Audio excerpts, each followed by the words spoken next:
ಈ ಸ್ವೀಟ್ ರೆಸಿಪಿನ ಒಂದ್ಸಲಿ ಟ್ರೈ ಮಾಡಿ ನೋಡಿ, ಖಂಡಿತ ನಿಮ್ಗೆ ಇಷ್ಟ ಆಗುತ್ತೆ. ಹಾಯ್ ಎಲ್ರಿಗೂ ನಮಸ್ಕಾರ, ನಾನು ನಿಮ್ಮ ನಿಖಿತಾ ಶಿವಣ್ಣ. ನನ್ನ ಮತ್ತೊಂದು ಕುಕಿಂಗ್ ರೆಸಿಪಿ ವಿಡಿಯೋಗೆ ನಿಮಗೆಲ್ಲ ಸ್ವಾಗತ.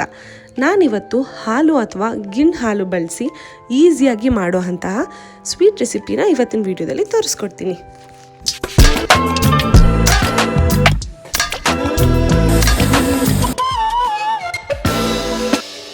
ತುಂಬ ಈಸಿ ಆ್ಯಂಡ್ ಹೆಲ್ತ್ ಬೆನಿಫಿಟ್ಸ್ ಇರೋ ಈ ಸ್ವೀಟ್ ರೆಸಿಪಿ ಮಾಡೋಕ್ಕೆ ಏನೆಲ್ಲ ಐಟಮ್ಸ್ ಬೇಕು ಅಂತ ನೋಡ್ಕೊಳ್ಳೋಣ ಬನ್ನಿ. ಜಸ್ಟ್ 5 ಐಟಮ್ಸ್ನ ಯೂಸ್ ಮಾಡಿ ಟೇಸ್ಟಿಯಾಗಿರೋ ಸ್ವೀಟ್ ರೆಸಿಪಿ ಮಾಡ್ಬೋದು. ಈ ರೆಸಿಪಿ ಮಾಡೋಕ್ಕೆ ಮೇನ್ ಇಂಗ್ರೀಡಿಯೆಂಟ್ಸ್ ಅಂದರೆ ಅದು ಹಾಲು. ನಾನಿಲ್ಲಿ 1 ಲೀಟ್ರಷ್ಟು ಹಾಲು ತೊಗೊಂಡಿದ್ದೀನಿ. ಕಾಯಿ ತುರಿ, ಅವಲಕ್ಕಿ ಮತ್ತು ಬೆಲ್ಲ ಮತ್ತು ಏಲಕ್ಕಿ ಪೌಡರ್ ಇಷ್ಟಿದ್ರೆ ಸಾಕು ಈ ಸ್ವೀಟ್ ರೆಸಿಪಿನ ಮಾಡ್ಬೋದು.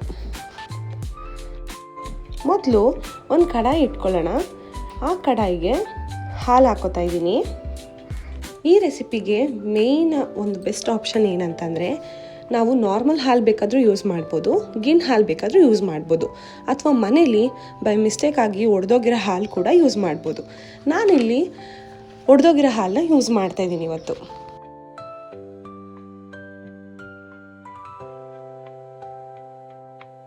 ಹಾಲನ್ನ ಕಡಾಯಿಗೆ ಹಾಕಿ ಮೀಡಿಯಮ್ ಫ್ಲೇಮಲ್ಲಿ ಇಟ್ಕೊಂಡು ಕೈ ಆಡಿಸ್ತಾ ಇರಬೇಕು. ಹಾಲು ಈ ಥರ ಆದಮೇಲೆ ಅವಲಕ್ಕಿನ ಆ್ಯಡ್ ಮಾಡ್ಕೊಳ್ಳೋಣ.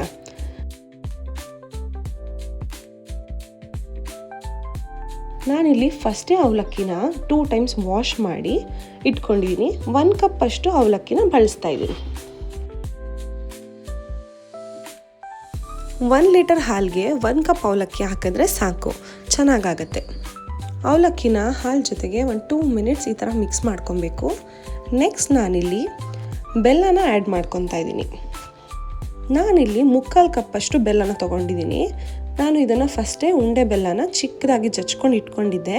ನಿಮಗೆ ಎಷ್ಟು ಸ್ವೀಟ್ ಬೇಕೋ ಅದ್ರ ಪ್ರಕಾರ ಆ್ಯಡ್ ಮಾಡ್ಕೋಬೋದು. ಬೆಲ್ಲ ಹಾಕಿದ್ಮೇಲೆ 1 ಕಪ್ಪಷ್ಟು ಕಾಯಿ ತುರಿನ ಹಾಕ್ಕೊತಾ ಇದ್ದೀನಿ. ಮತ್ತು ನಾನು ಆಗಲೇ ಹೇಳಿದ್ನಲ್ಲ ಏಲಕ್ಕಿ ಪೌಡರ್ನ ಕ್ರಷ್ ಮಾಡಿ ಇಟ್ಕೊಂಡಿದ್ದೀನಿ ಅಂತ, ಆ ಏಲಕ್ಕಿ ಪೌಡರ್ನ ಆ್ಯಡ್ ಮಾಡ್ಕೊಳ್ಳೋಣ. ನಾನಿಲ್ಲಿ 5ರಿಂದ 6 ಏಲಕ್ಕಿನ ತೊಗೊಂಡಿದ್ದೀನಿ. ಸಿಪ್ಪೆ ಸಮೇತ ಅದನ್ನು ಜಜ್ಜಿ ಇಟ್ಕೊಂಡಿದ್ದೆ. ಸಿಪ್ಪೆ ಸಮೇತ ನಾನು ಇದಕ್ಕೆ ಆ್ಯಡ್ ಮಾಡ್ತಾಯಿದ್ದೀನಿ. ಸಿಪ್ಪೆನ ಕೂಡ ಹಾಕೋದ್ರಿಂದ ಒಂದೊಳ್ಳೆ ಫ್ಲೇವರ್ ಕೊಡುತ್ತೆ, ಟೇಸ್ಟ್ ಇನ್ನೂ ಎನ್ಹ್ಯಾನ್ಸ್ ಆಗುತ್ತೆ. ಎಲ್ಲ ಐಟಮ್ಸು ಹಾಕಿದ್ಮೇಲೆ ಕ್ಲೀನಾಗಿ ಮಿಕ್ಸ್ ಮಾಡ್ಕೋಬೇಕು. 2 ಮಿನಿಟ್ಸ್ ಮಿಕ್ಸ್ ಮಾಡಿ ಕ್ಲೀನಾಗಿ ಆಮೇಲೆ ಲಿಡ್ನ ಕ್ಲೋಸ್ ಮಾಡೋಣ. ಒಂದು ಮೀಡಿಯಮ್ ಫ್ಲೇಮಲ್ಲಿ ಇಟ್ಬಿಟ್ಟು ನಾನಿಲ್ಲಿ ಲಿಡ್ನ ಕ್ಲೋಸ್ ಮಾಡ್ತಾಯಿದ್ದೀನಿ.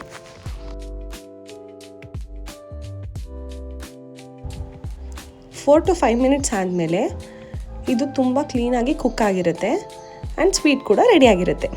ಫಸ್ಟ್ ಇಷ್ಟು ತೆಳ್ಳಗೆ ಕಾಣಿಸ್ತಾ ಇರುತ್ತೆ, ಒಂದು ಸ್ವಲ್ಪ ಹೊತ್ತಾದಮೇಲೆ ಗಟ್ಟಿಗಾಗುತ್ತೆ. ಟೇಸ್ಟ್ ಅಂತೂ ನೆಕ್ಸ್ಟ್ ಲೆವೆಲ್ ಆಗಿರುತ್ತೆ. ಒಂದ್ಸಲಿ ಈ ರೆಸಿಪಿ ಟ್ರೈ ಮಾಡಿ ನೋಡಿ, ಪದೇ ಪದೇ ಮಾಡಿ ಅಂತ ಮನೇಲಿ ಕೇಳ್ತಾನೆ ಇರ್ತಾರೆ. ಈವನ್ ಮಕ್ಳಿಗೂ ಕೂಡ ತುಂಬ ಇಷ್ಟ ಆಗುತ್ತೆ.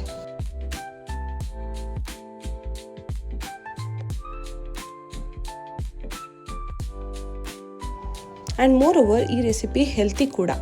ಹಾಲು ಒಡೆದಿರೋದಿಲ್ಲ ಅಂತಂದರೆ 1 ಸ್ಪೂನ್ ಲೆಮನ್ ಜ್ಯೂಸ್ ಅಥವಾ ವೆನಿಗರ್ ಆ್ಯಡ್ ಮಾಡಿಕೊಂಡು ಹಾಲನ್ನ ಕುದಿಸಿದ್ರೆ ಈ ರೆಸಿಪಿ ಮಾಡ್ಕೋಬೋದು.